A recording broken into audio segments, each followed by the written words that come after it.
తెలిసో తెలియకో పరమేశ్వరుడు బిడ్డలని తెలియదు, కానీ ఆయన్ని స్తోత్రం చేస్తోంది యశోద.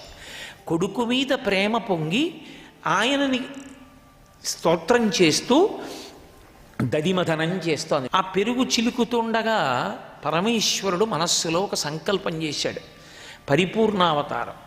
ఈ అవతారంలో ఇప్పుడు చెయ్యబోయేటటువంటి లీల చెప్పబడినంత మాత్రం చేత, విన్నంత మాత్రం చేత, చదువుకున్న కారణం చేత, స్మరించిన మాత్రం చేత ఆ లీల కలియుగంలో ఉండేటటువంటి జనులకు విశేషమైనటువంటి ప్రయోజనకారి కావాలి.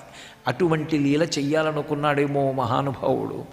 సుడిగిచు గిదుకుచు వాలుచు సడికొట్టుచు అమ్మ రమ్ము చన్నిమ్మనుచున్ వెడబెడ్డ గంతులు వైచుచు కదిసి కడవ బాలకొండు కవ్వము పట్టెన్. ఎక్కడి నుంచో వచ్చాడు లోపలికి. పోతన గారు మహానుభావుడు, ఆయనకి కృష్ణలీలలు కంటి ముందు కనపడుతుండగా ఆయన ఆంధ్రీకరించారు.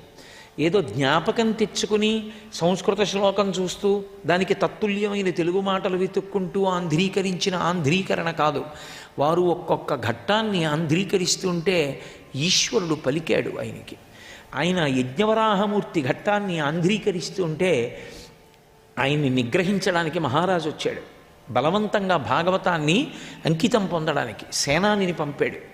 ఆయన ఉన్న పర్ణశాల ముందు ఒక పెద్ద అడవి పంది పడుకుంది. దాన్ని చూసి భయపడి వెళ్ళిపోయారు. మహారాజే వచ్చాడు. వచ్చిన ఆ అడవి పందిని చూసి దాని గుర్రు చూసి హడిలిపోయాడు.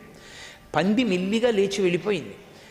లోపలికి వెళ్ళి, మేము వద్దామనుకున్నాం కానీ ఇంత పెద్ద పంది మీ పర్ణశాల ముందు పడుకుని అంత అరుస్తోంది, మీకు వినపడలేదా అని అడిగారు. పోతన గారు అన్నారు, నేను యజ్ఞవరాహమూర్తి యొక్క ఘట్టాన్ని ఆంధ్రీకరిస్తున్నాను. మీరు ఏదో దురుద్దేశ్యంతో వచ్చి ఉంటారు, అందుకే స్వామి ఆ రూపంలో బయట కాపు కాశాడన్నారు. ఆయన అనుభవించి ఆంధ్రీకరించినటువంటి మహాపురుషుడు.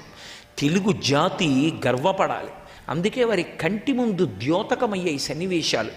సుడియుచు గిదుకుచు వ్రాలుచు సడికొట్టుచు అమ్మ రమ్ము చన్నిమ్మనుచున్ వెడవెడ గంతులు వైచుచు కదిసి కడవ బాలకొండు కవ్వము పట్టెన్. చిన్న పద్యంలో కృష్ణుడి అల్లరినంతటినీ ఆవిష్కరించేశారు. ఎక్కడో ఆడుకుంటున్నాడు పిల్లలతో. ఆడుకుంటున్నవాడు ఆ దుమ్ముతోటి ధూళితోటి ఒంటి నిండా మట్టి పోసుకుని పరుగుని ఇంట్లోకి వచ్చాడు. అమ్మ అమ్మ అమ్మ నాకు ఆకలేసేస్తోందమ్మా, నాకు తొందరగా పాలు ఇయ్యమ్మా, నేను పాలు తాగేయాలమ్మా, బయటికి వెళ్ళిపోవాలమ్మా, పిల్లలందరూ ఆడుతున్నారమ్మా, నా కోసం ఎదురు చూస్తుండాలమ్మా, నేను వెళ్ళిపోవాలమ్మా, అమ్మ నాకు పాలు ఇమ్మంటున్నాను కదా, ఏంటమ్మా నువ్వు చల్ల చేసుకుంటావు, నాకు పాలు ఇయ్యమ్మా అని గద్దించాడు. అమ్మకి నిన్న కాక మొన్న పుట్టిన పిల్లాడు అంత గద్దించి ఏదో పెద్ద తొందర పనిలో ఉన్నవాళ్ళ మాట్లాడేస్తుంటే ఇంతోటి ఆడుకోవడానికి ఎంతో సంతోషం వేసింది. అదే సమయంలో నా కొడుకు ఇంత మాట్లాడేస్తున్నాడు, అమ్మో అమ్మని ఎంత గద్దించేస్తున్నాడో అన్న ప్రేమ చేత ఆమె యందు పాలు పొంగుకొచ్చాయి. ఆమె ఏం చేస్తాడో చూద్దామని ఊరుకుంది. ఇవ్వకపోతే ఏం చేస్తావు, ఏం పెద్ద నిరాహార దీక్ష చేస్తావా, ఏం చేస్తాడో చూద్దామని ఊరుకుంది. ఆయన ఏం చేశాడు, అమ్మ అమ్మ ఏంటమ్మా నువ్వు ఈ చల్ల చేసుకుంటూ కూర్చుంటావు, నాకు పాలిమ్మంట ఇవ్వేంటమ్మా అని చెప్పి వెళ్ళి ఆ కవ్వం పట్టుకున్నాడు. కవ్వం దాని యొక్క దండం ఇంత లావును ఉంటుంది.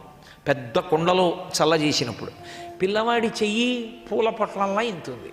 ఆ చేత్తో కవ్వం పట్టుకుంటే గిరగిరా తిప్పుతూనే ఉందనుకోండి, ఆ చెయ్యి చివుకుతుంది. అందుకని ఆమె ఆపేసింది. ఆయన పట్టుకుని ఆపలేదు, యశోద యొక్క అమ్మతనం ఆపేసింది. అక్కడుంది ప్రారంభం ఘట్టానికి. అంత ప్రేమ.